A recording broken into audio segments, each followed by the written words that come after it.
I don't know why they asked me to do a promo after I've had so much already, but this is Malcolm Ferreira on the Intoxicated TheSipNChat Show. You know, I've had some 3-year-old, I've had some 5-year-old rum punch, coconut rum, some other mixtures.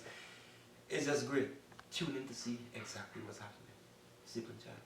Slightly intoxicated responsibly. Good evening, good evening, good evening, good evening. Welcome to the 8th episode of Intoxicated TheSipNChat Show, an online commercial-free podcast whereby we promote local talents and locally consumed beverages. Tonight we have a, I don't even know what to call this guest. If he's a special guest, if he's an extra special guest. This is what I'm going to do. I'm just going to give him the floor and he's going to introduce himself. For those of you who don't know who he is. Thanks, Jamal. My name is Malcolm Ryan Ferreira. Malcolm Ryan Ferreira. Yes. AKA. Councilor. So much alias you have. The Rasta diplomat. Ghetto scholar. Mr. Wickedeedee, the Wickedeedee boss. The Wicky. Master 592 is the roadman, aka the Kerfuffler. The humble servant of the service and service to the nation. This is the early retiree, your next president. Definitely. Welcome. It's a pleasure. Overdue. Yeah. This interview is overdue, man. Yeah, we were supposed to do it before a lot of episodes happened. Eh? But, you know, my first time really experiencing Malcolm Ferreira was, I think was in 2005 or 4 when I used to actually sing with G Money. Mm-hmm. And I could remember being approached by this young lady that was working some part of the meeting. She was like, what do you guys think about Malcolm Ferreira and his effort whereby pushing local music is concerned? So I'm like, Malcolm, who? Oops. Like, where did this inspiration came from to basically take that risk to try to promote local music on the radio? Because you was actually the first person that actually did that. Like, where did that came from and how did that happen? One of those who listen to others who are put forward good work concerning Guyanese music previously on.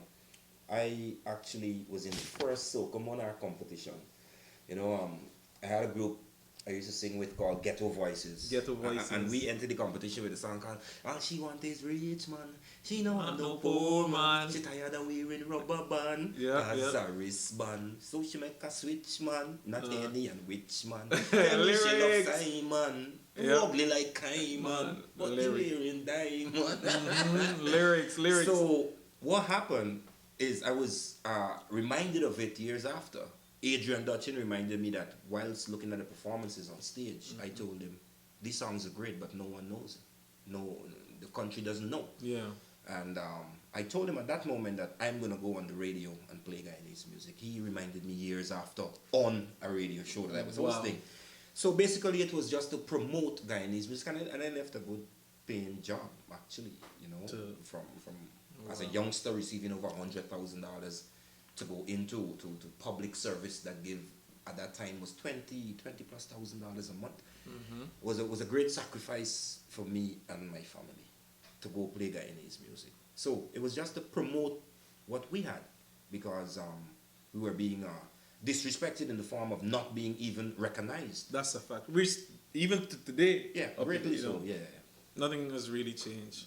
Much hasn't really changed, but you know, we're getting there and we just gotta continue. I don't think we're getting there. You don't think? If we don't put the systems in place to get there, we can't say we're getting there. Okay. Because I don't see no strategic program in place to assist the arts in Guyana. That's a fact, you know. That's a fact. That's no secret. Sad. You know, I mean, some people might say, "Oh, we just jump straight into the questions," but the reason we didn't take a shot at the beginning is because we already started drinking since before we come in the camera. Remember, if you don't drink, you can die from thirst. And another thing, I've always wanted to ask you personally, you know, where did that name Wickedeedee came from?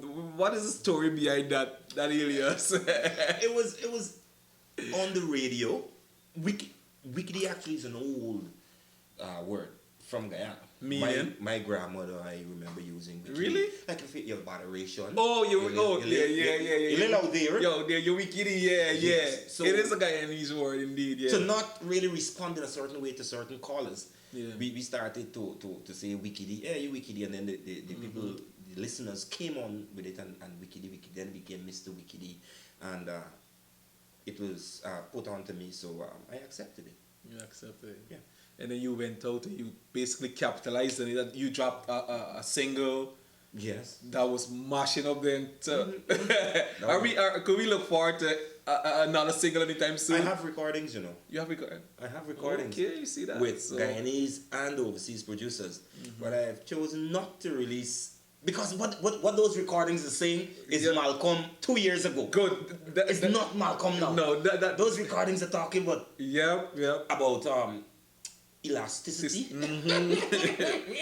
and viscosity and stuff like that. So I don't believe. I'm actually happy you mentioned that. You know, you know, everybody know that that character Wickedeedee is what Guyanese may define as loose mouth, belligerent. You know, no holding back, kerfufflement. You know, To an now extent. that you're a counselor, is that something that you regret doing? I embrace Wickedeedee. You embrace Wickedeedee. Kerfufflements is a different. Kerfufflements allowed me to explore sexuality here in Guyana, as much as sexual preferences and sexual fantasies and experiences. We had reviews, views, overviews, and everything else in between. Bearing in mind, I was always taught that something that takes you to a certain part of your journey isn't necessarily the same thing that will sustain you along that journey. Kerfufflements played a role, but I believe it's time it played the role that it was supposed to. So, is Wickedeedee- kerfufflement dead, or could we- Technically, I heard through the grapevine that there's a kind of book with that same kind of concept that is supposed to be coming out sometime in the not too distant future. yes, I'm presently writing. Okay. Many of my broadcasts, I've pulled them together. Okay. And I'm writing. It was supposed to be released anonymous. Anyhow, persons will know when it comes, right? Okay, I'm just It's asking. I just basically heard about- through the grapevine, so I'm asking. You know. Like 50 Shades of Grey. Okay. This is 500 Shades of Guyanese or Guyana. Okay. Yeah. This is a Guyanese take on a seawall rendezvous. You understand me? An old Astor Cinema rendezvous. Metropole rendezvous. That's what we're talking about, you know. Dare I say, a present day Jubilee Park rendezvous. Right, well, that's what I haven't tried as yet, so Neither have I. yeah. Neither So have this I. we're gonna take a shot before we get into the next question. Is there anything you haven't tried? On this table? Yeah. Yeah, quite a few things. Like what? Whatever. Let's try something you haven't tried. Yeah, this butter pecan. The butter pecan. Yeah, I heard this is good. Let's see how that cuts. Yeah, and this I'm is drinking. This is Banks DIH product. no, this is I think this is Eldorado. This is DDL. DDL. Because you're having some DDL product as well. So Yeah, with some. You're having what is that you have in the glass? I'm having the 3-year-old. The 3-year-old with Yes, lime. Eldorado. Eldorado 3-year-old with 3-year-old some lime juice and a little bit of Sprite in it. A little bit of Sprite. So cheers to that rendezvous, Chinese, and that book that is coming. And apart from that, I'm actually writing my memoirs though. Your memoirs. Yeah, my life. That's gonna be pretty I'm gonna interesting. it Pretty is. I was interesting, yeah. reviewing a part of it recently and I'm like, wow. Wow, yeah, this even chapter- shock yourself. especially the parts from when I as a youngster, school days, some of the things I did, you know. Yeah. Which we'll get to. You know, we have enough time, so we'll get to all that. So tell me, Yeah, that's did nice. it went good? Yeah, that is wonderful. Even though we took it at room temperature, Yeah. I believe it has the taste of what it says. Yeah, definitely. The butter butterish- pecan. Yeah. So you know, it's no secret that you basically grew up in Arbeistung, and that's what you know. People define Arbeistung as the ghetto. What was that experience like growing up in that Wonderful. inner city community? Wonderful. It's still the safest place. that It is. For me. For you. When I'm there, I feel safest. Yeah, like East is the safest place to me also. Yeah, doesn't Although matter. what's I going know, on. yes, it doesn't so matter. It doesn't I matter. feel yeah. at home, I feel safe. It was quite challenging. Even recently, I was doing a bit of boxing the memory bank a little. And speaking with one of my good friends from Arbeistung, Joel Sullivan, Joey we call him. Yeah. And we were actually reflecting, and he was telling us, you know, you realize the amount of influence that was around us, and we didn't go in a certain direction. It was a challenge, Yeah, but it yeah. was a challenge a little bit more easy because we were never in that direction of wanting to steal or doing illegal stuff or bad. Well, done a couple illegal things, I believe, but man, we no all man could get me in problem right now, as a young stuff. Yeah, we all made mistakes. But in that sense, it was a great accomplishment for a single parent to raise a young boy in such an environment when the influence and the role models were thieves and persons, not only those, right? Don't get me wrong, but to a great extent. But those were the most popular person in the neighborhood was a thief. Was a thief, yeah. And the female was what we call Skettle. Yes. A skettle back then. A battle or something like that. In those days, we had such words that we used to describe. I don't necessarily agree with all of them, right? Now I get older, I realize, I mean, look at a woman back then and saw that she had 5-6 men around. Not necessarily seeing her in bed with them, but then thinking, she got a lot. But then I realized, she had five children. Could have been her friends, but she may had 5 children, and she had to do what she had to do to raise these children and provide for these children. Definitely. So it makes you look at life differently, as when you would have been looking at it as a youngster. So I think it was a great accomplishment for my mom as a single parent. And we did play our part because we were contented. Yeah. And as long as you're contented, you're going to be okay.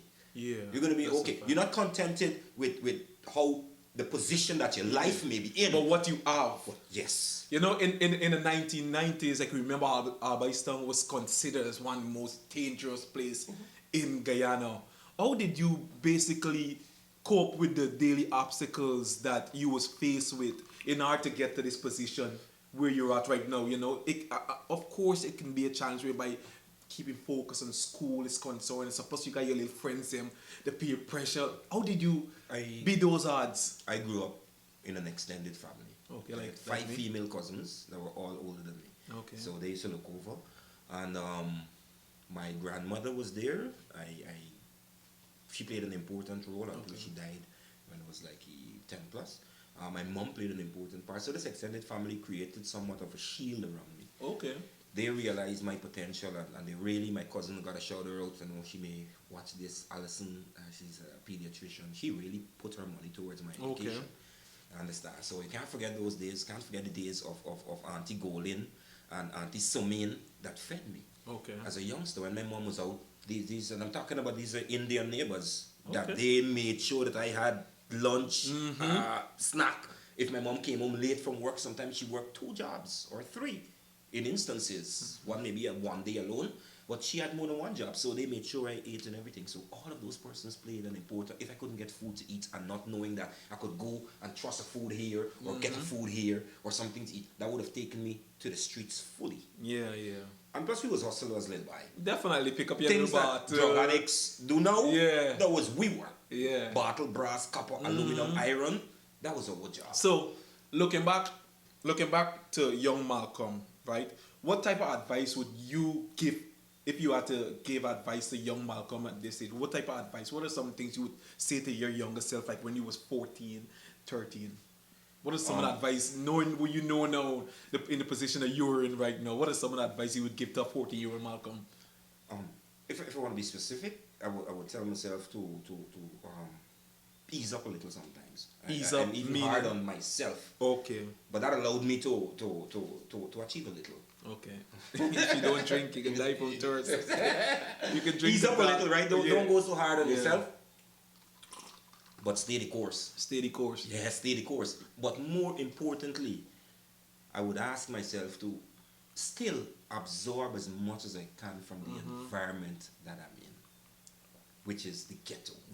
President's College allowed me 5 years of a getaway, from 10 to 15, where I was removed from the community. So I would go to school, President's College, yes, good boy, doing schoolwork nice and everything. And Friday afternoon when I come home, transform into the ghetto youth. You understand? So roam the streets, do everything. Yeah. And you should see me. I was like 10 shades darker due to the amount of sun I used to take. I remember you mentioned that because we got a lot of mutual friends, and I actually heard of a story whereby you was picking coconut in the cemetery. I want to hear it from your mom. Could you give us a little taste of that story? What really happened? What happened? As youngsters, we used to catch fish in the. It hurts right now when I pass. I'm the counselor for this area. I used to fish in these same trenches and swim. So what we do, we would cross the trench In the cemetery. Yes. There's the burying ground. Who's got the burying ground? Yeah. On Sussex. Right on Sussex Street. In the trench, we would. Sometimes it's so dry that you could walk across. There's no water. Many times you just used to run across the trench. Wow. So we would go and steal coconuts. Well, take coconuts. Yeah. So one day it was myself, Rory, and Koo in the burial ground. So Rory was the watchout guy. I was the boss man, and Koo was the climber, right? So Koo like run up the tree. So we saw the in those days they used to got people walk. We used to call them, well, in the cane field where we go for cane was rangers. Rangers, yeah. But Rangers. in the burial ground we used to call them rangers too, right? Yeah, really. Party gun. Yeah. So when we saw them, we had these make believe fishing hooks. Yeah. That didn't really have on any bait or anything. You just put them over in the trench like if you're catching Catch fish. a fish, okay. So when they pass you continue. So well, this tree is a sweet coconut. In the burial ground. Not too far away from where my grandmother was buried. You know? Wow. So there's a way know about this tree. So and he do some bust coconut. He throw down and they do some bust. Drink. Well, the man in the tree, he ain't get it for drink nothing, right? All I hear was, freeze, don't move. Wow. When I look around, a man pointing what looked like a gun. But afterwards it was confirmed. What age was that? 11. Wow. 11, 12 the most. Pointing a gun, right? And tell us, don't move. I said, don't move. Toom. Trench. And when they got this side trench, so when I jumped the one, we end up, and next guy raised up from the other side. Don't even move. You understand? I said, freeze. I said, big man, move the gun. Don't point at me. I president, got a student, I got to go to school Monday morning. Yeah. Right? So they took us now. So they tied our jerseys together. Right? Yeah. So we don't run away. So Rory tied on to me. I said, here, what's going to happen? As soon as we meet in the middle of the burial ground, you run, sir. I run, sir. Yeah. And whoever you run behind, got to run. Because he ain't left the other one, right? Because one walking up in front. So I hear them telling me, oh, you got enough talks. You going to boys' school. I said, all right, no problem. So they took us inside the constab. And I passed there every day now. And they locked us up. And what happens to this guy, I don't know if he's a sweet woman or who bring a food fee. But he get a food, right? So we gotta get drink. And I remember at the time, the Coca-Cola in the glass bottle, the 1 liter, was the new thing. Was the new thing. So, 120 or something like that? I can't remember the price. It was less than $100, I believe. So he looked around, so he said, Red man, come. Use college buy. I said, yes. I want to do something for me. I said, sure, no problem. He said, go over there and buy Coca-Cola. You want one in the thing. But he only had a little bottle, the 10-ounce bottle. I said, fair enough. He said, oh my God, thing, you can tell she that is me, right? He said, but he know if she got. So when they go out, they had some people got a shop right under the first house. So I go over to she and ask if she got IC. And she said no, right? So I tell she come out and tell you she come out and say no. So he said, okay, go to the other shop. The shop? By the time I'm in the car, I throw back. Gone with the money, boy. I go and tell them what the day they own, and they could settle down. I don't Next day you can go to school. I go to school, nobody can come and find me. Yeah, what a lot of people don't know about you is many different job titles you would have had before becoming a counselor. You want to give us a brief from I worked at Morris Blockyard on Princess Street. Okay. As just out of school at 15, nothing my hand. Making blocks. Boss up, no. Lifting and packing blocks. My hand boss up. So I say, here what? I arrange the work differently in the yard and get it working good and put me like a little supervisor for the little buy team. Okay. So I easily work fast. I also worked at Banks DIH as a clerk, a warehouse clerk. Okay. And I worked at Noble House Seafoods as a warehouse clerk, and then I went up all the way up to production supervisor, who was in charge of the whole plant. And actually, heard you actually used to live in Suriname? Yes, I live. Yeah. Over a year. That is when Noble House Seafoods sent me to be trained over in Suriname. So can you speak the language? Or can you could just so. Okay. So you know yourself. Things are angry. We're gonna take another shot of something that you haven't drunk before, because remember this is intoxicated, and if you don't drink, you die from thirst. So anything you choose. This is my favorite rum, the coconut rum. You ever had it? No. What, Malcolm? No, I never had it. Malcolm, this is the best rum Guyana has ever produced, Malcolm. Listen, this rum, I want to, you could write about what it's due to women in your book, but I'm gonna say it on the thing. But this rum, never had it, so I've never had it, you know. Man, listen, I'm gonna tell you a story about this rum, right? Cheers.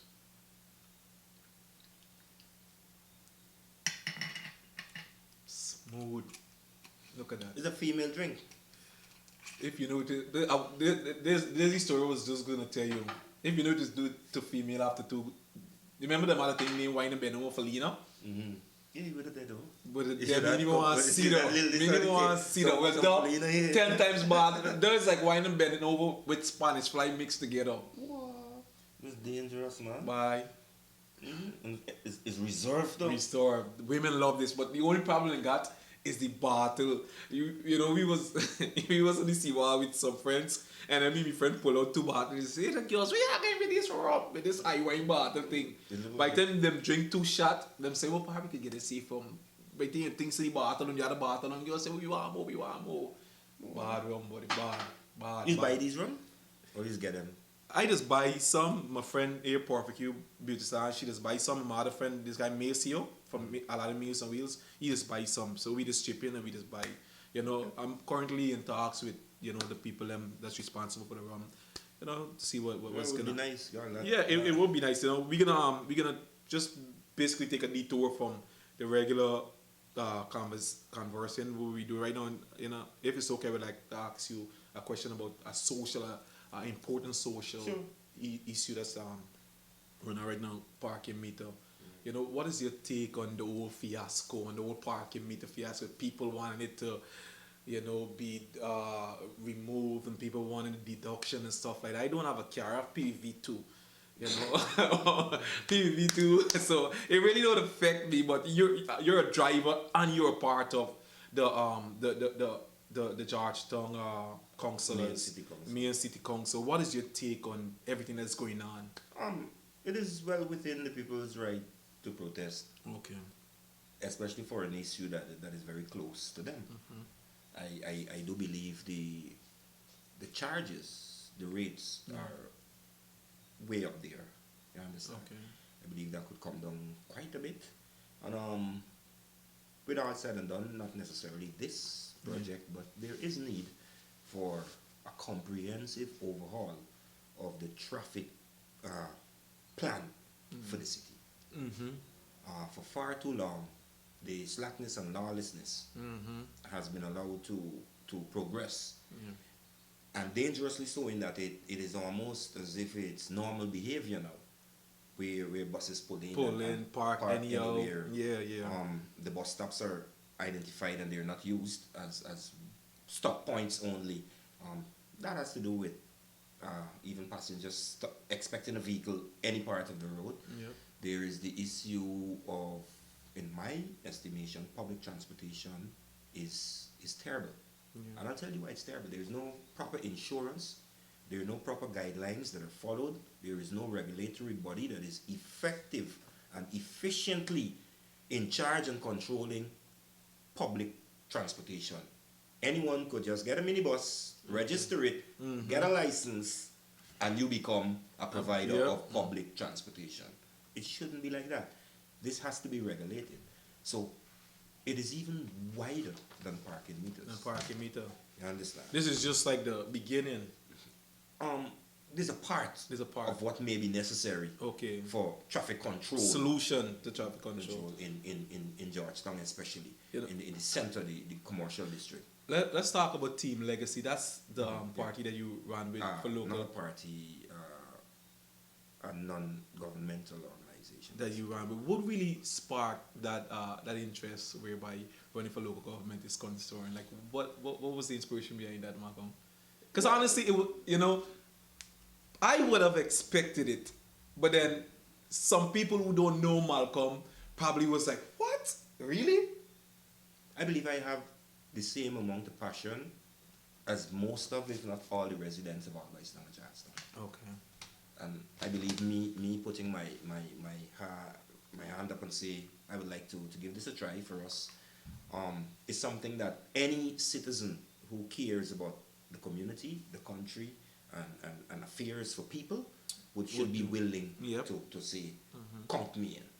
So it wasn't much mathematics. Okay. But what I couldn't live with is if I didn't challenge, whomever would have won. Yeah. Doesn't matter who, right? I don't think I could have been able to live with myself knowing that I didn't challenge. Because Okay. I have a plan for my community. I've laid out my plan to my community in community meetings, show them exactly what I see. Unfortunately, especially when you're not of the aligned to or a part of those that govern. Yeah. In this part of the world, in the history of politics, this part of the world, you find it even more difficult to not to reach out, but for them to reach back to you. Because you can look at it in this way. To go forward with a plan that Malcolm has submitted on behalf of his community is not necessarily making the government look good. That's It is making, in my view, the community gets something that it's supposed to have. But in their view, it's making Malcolm look good, who's not a part of us. Yeah. You understand what happens? Yeah, it's politics, pure I'm politics. the only person to win a constituency who's not at New AFC. AFC, yeah. And a lot of people don't understand that. Brings that in itself, even though in my constituency they didn't challenge. They didn't challenge. So and that's constituency 10, all by some Charles.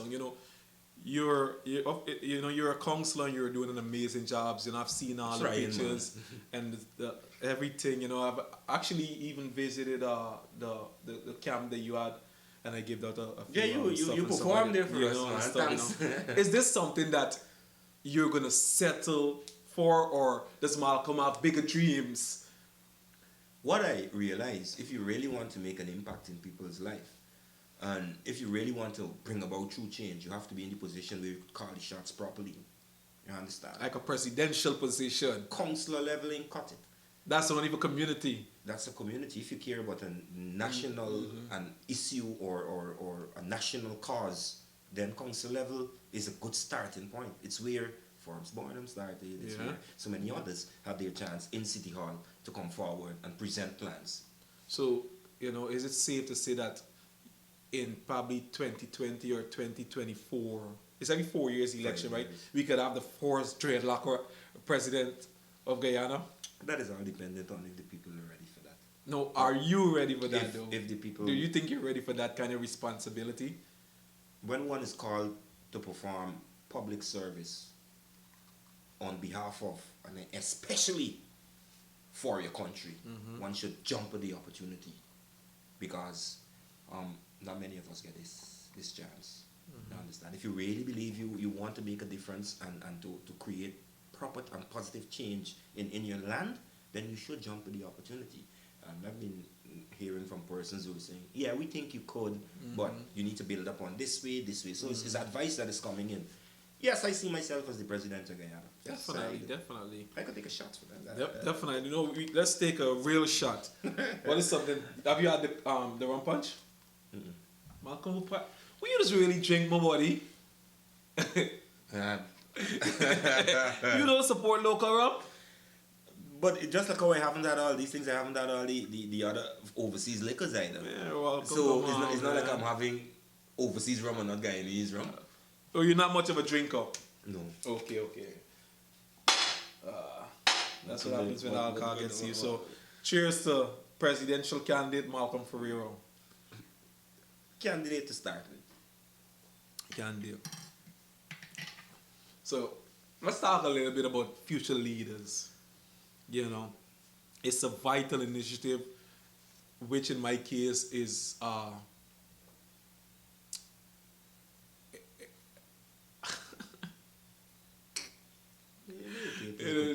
rum. Which in my case is something. It creeps up. Trust me.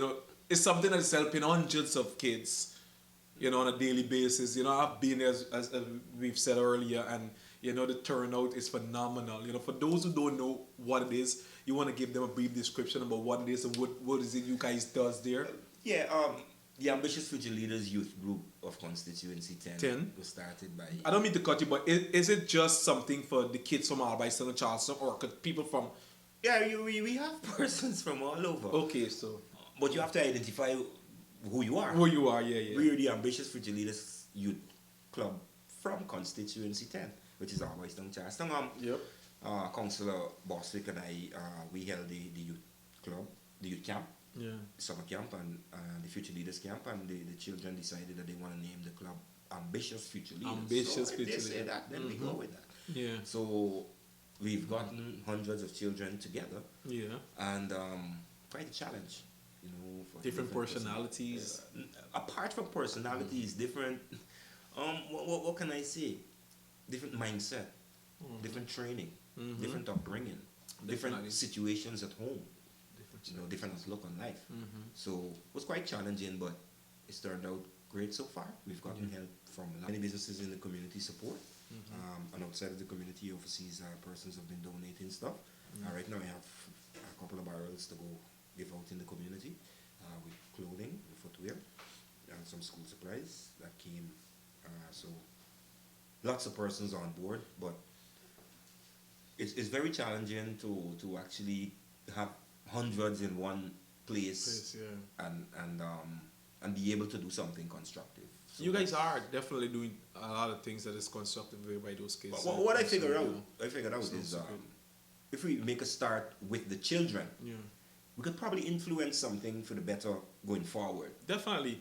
As against only trying with the elders and the young adults, right? We should go for the adolescents and the even toddlers. We have definitely. We have 9 months. You were there. there. I was there. I was there. 1 year. They were so receptive, and they're so, like, you can see in their face, like, they're so interested. Like, they didn't run you mad. Nah, they were like, they was like so interested to know what I was talking about and stuff like that. And that they love the alpha. They love it. They love it. It was receptive. You donated to this guy gave US dollars to the I'm just trying the you know. meals. Yeah, man. You know. So is future ambitious future leader, is it government funded? I know you just mentioned that you get a lot of funds. Intended to be government funded. Intended. Ministers have donated. Okay. Minister Brooms, Simona Brooms, or she Miss did, Brooms. Yeah, she did a wonderful Beautiful, job. She man. entertained the children as well. Yeah, I saw the one day stuff she of came people. and we didn't have enough lunch, and she bought 50 or 60 lunches for us. You know, the first day she came, like, Minister, here what happened? And she was like, food in there. Yep. We got help from members of parliament. We got help from media, Moseley. I saw. Would you believe the single largest contributor is Gordon Moseley? Really? Yeah, really. Shout out to Gordon Moseley for that. Yes, really. And he doesn't say anything, right? Doesn't. No. But he says, Malcolm, what you got? This is it, look. I got 100 to him. Wow. That's good. That's how we got the food. We moved from snack to lunch. Food, no. Okay. Third. So if somebody that's looking at this, say, wanna contribute or donate, like, how can they go about doing that? You can hit us up on online. Get in contact, Malcolm Ferreira, everywhere on social media. I give it my numbers. We're about to launch working on a website for the community as well as the youth club. So when we have those up, it would be much easier. So is Future Leaders Camp, is just a summer thing whereby We've done 5 already. 5? So camps. any time of the year. Any time of is it going on? Is it currently? No, it's not happening. The first time we've had to postpone something was Sunday was supposed to be our mash, our Whistle Down the Road mash, but we have to put it off for an extra week or two. So is it safe to say that in the not too distant future we may have a Future Leaders Summer Camp in East Rhinefeld? We had a Future Leaders Summer Camp in West Rhinefeld already. Really? Yeah, we had in West Rhinefeld. We had planned for Sophia. So we're gonna come in. So it's not, you're not just being biased for your constituency. It's a thing that's going around Georgetown. Yes, that all the kids can benefit wonderful from. reception for the children from Front Road, West Front Road, and Lane not Avenue. Too far from me. We had one. We moved it with Councilor Richards there. Wow. We were supposed to go in East. Tricia? Yes. Yeah, she facilitated it for us. And we're heading over to East now. So East? But y'all don't even, how come y'all coming in me home? And y'all don't even call me and tell, come, we already there for man. We ain't come yet, I understand. Y'all ain't coming to me house and didn't even call me, tell me nothing. No, we ain't come yet. Y'all want to get run out to East. You can't do that. East is a place that has lots of fruits, you know. Lots of fruits. Pineapple, mango, jambu. You know Makes this thing Makes this thing, what kind of these problems. know. So you're safe in East. All over. I never. All over. So I don't know if a lot of people know this about you, but you're actually a father, the father of 2 young boys. No, 4. 4? Mm. 4 Yeah, boys? 4 sons. 4 sons, but I actually only know about 2. Yeah, you That's- don't know a lot of things. Well, you Yeah, see, I I slumbering. Or I meant to say 4, but I end up saying 2. Anyways, big one. Anyway, when you lick in your head, you could do anything, you could say anything, you could use any word. What type of father is Malcolm? Is Malcolm a more laid back father, or you like a strict type? Both. Even balance? Yeah, you let the things add up, you know? Yeah. You don't discipline for every little minute thing. Understand? Because it's drive you crazy by keep talking all the time. See, love to build up little and then you discipline across the Discipline board. them, yeah. Yeah, man. I'm a laid back So what's the eldest? 16 years old. That's the one that goes to Saints. Saints. So tell me, what is the conversation like that Malcolm Oh, and the this morning. all about the Malcolm and the 16-year-old be having when it comes to girls and temptation and stuff like that? Like, I have some of my co-performance programs on computer, right? So Yeah. put some lock on them and yeah. I'm sure you really can't lock You them. can't lock, you can't hide nothing from them, boy. You can't hide nothing. So, you know, you pick them sometimes, see, yes, I'll be hard on co-perf, like, what? You shouldn't even be listening. So I asked him this morning, say, you got a girlfriend? Like, he doesn't have a girlfriend. So he's focused on School? right? He says, yes, he got a girlfriend. She said, how old is she? He says, the youngest. I said, no, that's illegal. You got me 16, this girl be 15 or that. Yeah, the guy say, you don't know the law? If I'm 16 and she's 15, that's quite fine. The law says and allows for. That's what he said to you? No, but that's true. Yeah. But that's true. The law allows for that 1 year. 1 year, okay. I said, no. Wow. But you would believe me with that? I got you already this morning. So I'm like, okay, so the conversation is, first and foremost, be respectful. Definitely. And secondly, should you not be able to control yourself, there's something by the name of a condom. Definitely.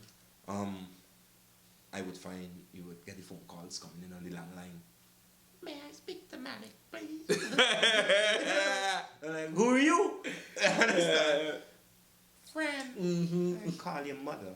You say, are you aware that your daughter speaks too? When my mom does it, right? That's what you just do? Malcolm, you messing the little boy road. Malcolm, come on, Malcolm. This you doing the little boy. If your little 16-year-old daughter calling my 16-year-old son, your mother must know that you're calling him. Old school style. Me ain't doing nothing wrong. But you messing up the bar rotation, Malcolm. No, you messing I'm up the not. bar flow. How am I messing up the flow? Why? If I had a 16-year-old daughter, I would want someone to tell me if my 16-year-old daughter is talking with a 16-year-old son. What's wrong with you, really? So, you have a 16-year-old, A 14-year-old. 14-year-old. Call you at 14. a 16 to 14. I'll call him here. My father's name is VAT, not value added tax. VAT. You know what VAT is? Person who consumes large amounts of alcohol. Man, look at